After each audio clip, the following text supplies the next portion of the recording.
On April the 6th, 1917, the United States of America declared war on Germany.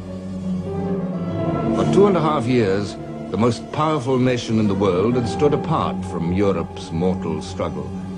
Now, at last, she was drawn in.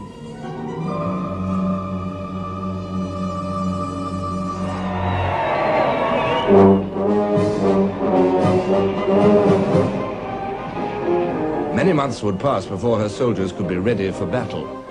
But to the war-weary Allies, she brought a new vision of victory.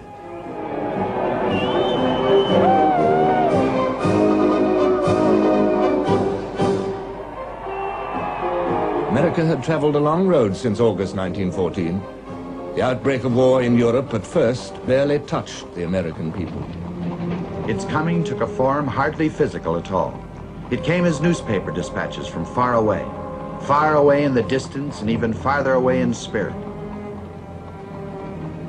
The dispatches were as if black flocks of birds, frightened from their familiar rookeries, came darting across the ocean, their excited cries a tiding of stirring events.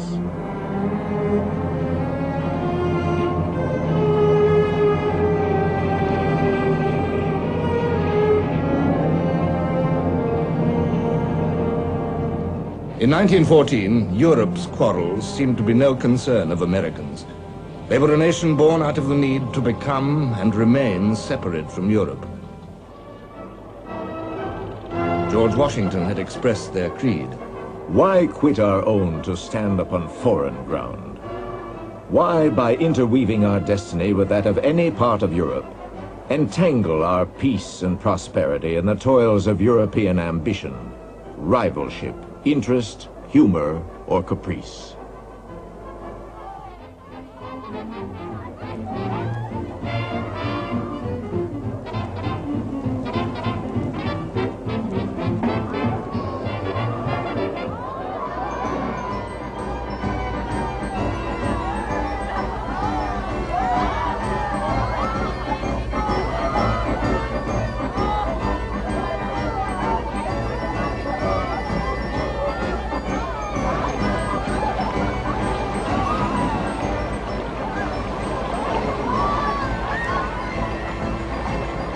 The separatism which inspired the first Americans also helped to drive forward the new nation's expansion. In the 19th century, millions of personal decisions by Europeans to break away from the fetters of the old world brought a swift increase of population to America. Every immigrant fought his private war of independence when he took the decision to uproot himself from the land of his birth and cross the Atlantic.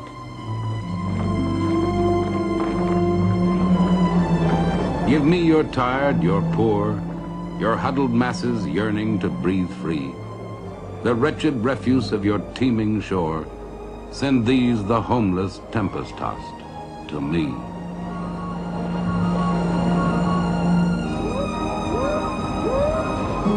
These Americans wanted no part of Europe. It was a new world that they were seeking. They found the fruits of isolationism sweet. They acquired greater wealth and material power than the world had ever known. In America, men could make vast personal fortunes with astounding speed. Andrew Carnegie, when he retired, gave away $350 million. America was the land of promise. Poor men could grow rich almost overnight.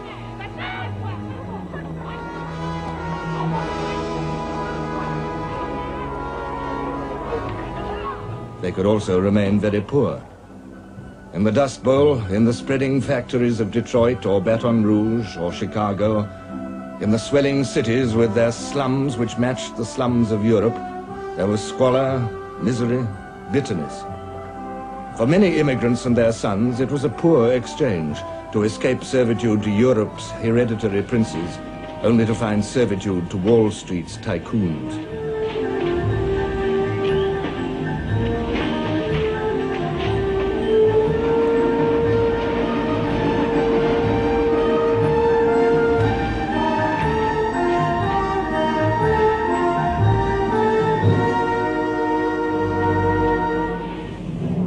tycoons were tough. The first battles of American trade unions were battles indeed. 32 men were killed in a coalfield strike in Colorado. A bomb in the printing works of a Los Angeles newspaper killed 19 people. Then we went to hear Emma Goldman at the Bronx Casino, but the meeting was forbidden, and the streets around were very crowded.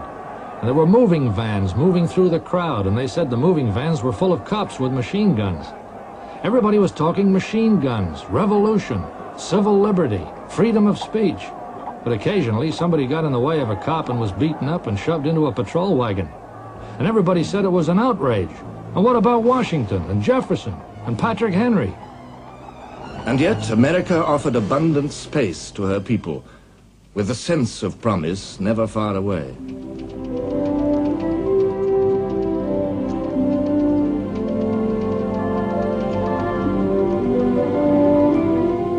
By the turn of the century, the frontier, the legendary, luring frontier of the West, had vanished. From the Atlantic to the Pacific, the nation was one.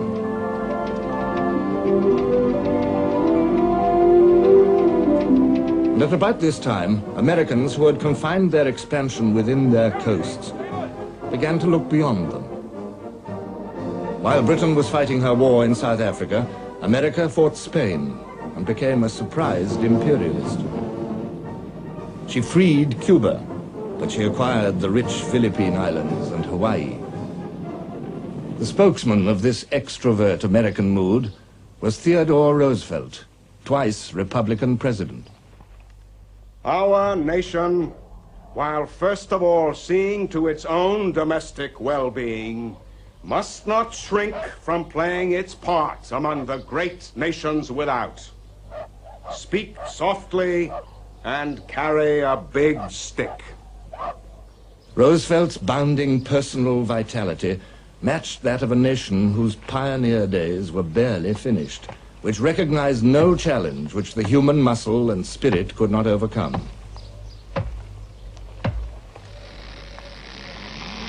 After his presidency, Roosevelt departed for a long tour of Africa and South America. He had made America's voice heard in the world's affairs. He had intervened in the war between Russia and Japan. He had spoken up when France and Germany quarreled over Morocco. He had seized Latin American territory to build the Panama Canal. But his ideas carried the American people beyond their present understanding of themselves.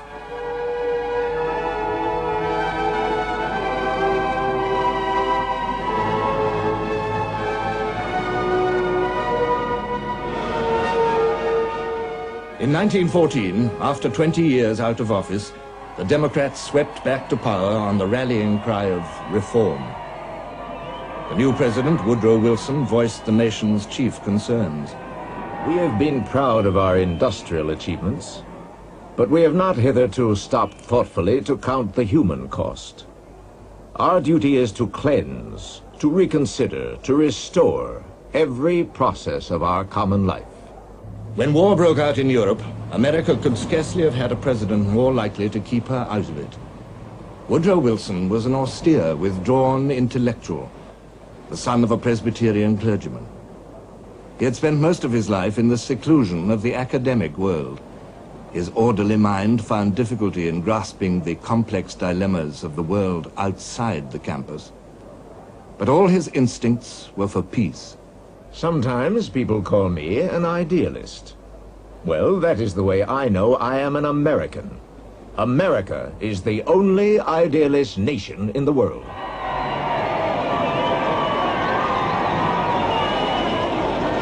The idealism of the American people was often confused and colored with the boastfulness of a young and thriving country. Any intelligent American mechanic could see that if the Europeans hadn't been a lot of ignorant, underpaid foreigners who drank, smoked, were loose about women and wasteful in their methods of production, the war could never have happened. Most Americans were well satisfied when Wilson stated the nation's posture towards Europe's war. We must be impartial in thought as well as in action, must put a curb upon our sentiments, as well as upon every transaction that might be construed as a preference of one party